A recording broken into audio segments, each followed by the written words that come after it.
Hi, and welcome to this second hour of this Thursday edition, this New Year edition, 2014 edition of Focal Point on the American Family Radio Talk Network. You are listening to Focal Point, the home of muscular Christianity on conservative talk radio. And you are on board the USS Focal Point. We've had a couple of weeks of shore leave. It's back to work patrolling the choppy waters of America's public life, looking relentlessly for the intersection of the coordinates where truth intersects with politics. Our commander is on the bridge. The scriptures are nautical charts, the Holy Spirit, a navigator, and I serve as your loyal, humble, and cheerful first mate. Just quickly want to follow up on our Critter campaign for the 2013 Christmas campaign. Remember, this is where we asked you to partner with us in partnering with Gospel for Asia to get very pragmatic needs like goats and chickens and pigs and water buffaloes and sewing machines and Jesus wells and biosand water filters in the hands of some of the poorest people in the world. And we doubled our goal. Thanks to your generosity, we doubled the goal that we set. Our goal was to join with you to raise $150,000 in order to help Gospel for Asia. We raised, because of your generosity, $262,000. 100% of that, that's $250,000, ladies and gentlemen, that you generously gave through AFR to Gospel for Asia, so we can get the gospel and we can minister in very tangible and practical ways to the neediest people in the face of the globe in Asia. So I want to commend you and thank you for your generosity. I'm just kind of looking through the results here to see which gifts drew the most generosity. Jesus Wells, big time, people very interested in that. $41,000 was given to these Jesus Wells. Remember, that's a well that provides fresh drinking water for drinking, for cooking, for sanitation, for an entire village. $41,000 donated to that part of the project. The Barnyard Bundle, that's where you could ship a family an entire range of livestock. $21,000 given for that. Let's see. The chickens were very popular. That was cool because that's $11. You give 2 chickens. They got eggs. They got chicks. They got a source of food and all that kind of stuff. $27,000 given for that part of the project. Goats, another big winner at $26,000. So anyway, and it goes down from there. So anyway, just want to start the hour by thanking you for your generosity, your participation in what we are doing there. And just remember, this is kind of an aside note, but remember when they try to tell you that conservatives are stingy and hard-hearted and we lack compassion for the poor, just remember that every time God's people are asked to get involved in providing and helping directly to the needs of the poorest people at home or around the world, they respond. So we are very grateful to you for that. 888-589-8840 is the number if you want to join the program, 888-589-8840. Let's pick up a couple of New Year's clips. Rob, why don't we start with clip number 6? Actually, I want to play this first.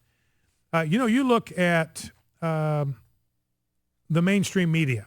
We're talking about CNN, we're talking NBC, ABC, CBS, all of the main media outlets. And by the way, you heard about this ship that was stranded in the Antarctic. It was a global warming expedition. They were down there to study the effects of global warming. Remember that? They got rescued by helicopter today. 52 of them have to be ferried off that boat because they're trapped in the ice.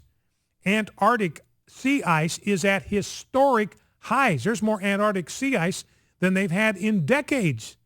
And this ship was down there. Oh, we're going to go down there and we're going to prove to people that the globe is melting. We're getting ready to incinerate. We're getting ready to burn up. We've got to do something. They get their ship stuck in the ice. They have to be lifted off by a helicopter. In fact, it was fossil fuels, by the way, that saved them. How did that ship operate to cook their food and to provide them with heat and warmth? Fossil fuels. That's how they did it. What did the helicopter run on that came to rescue them, save their bacon? It ran on fossil fuels. So fossil fuels was the thing that saved these people who were trapped in the ice of Antarctica. Now, you know how many of the mainstream media reported that ship, 25, of all the stories that the mainstream media did on that story, I mean, you had at least 25 that Newsbusters tracked, 25 major mainstream media stories on that ship stuck in the ice. Do you know how many of them said that they were there because of global warming or even climate change? 4%. One of them. Only one out of the 25 stories said that they were there to study the effect of global warming. Why? Because that's obviously embarrassing to the whole cause. I mean, it proves that the whole thing is a hoax. The whole thing is a scam.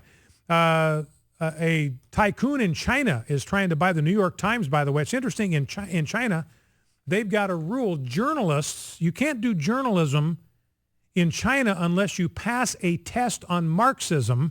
Well, and that should be no problem for the reporters at the New York Times. They ought to be able to pass a test like that with flying colors. Now, clip number 6, this is NBC New Year's Eve, and they wonder why nobody is watching them anymore. We just gave you one example. 96% of the stories on the ship in the Antarctic did not say they were there to study global warming. Now, listen to these commentators on NBC.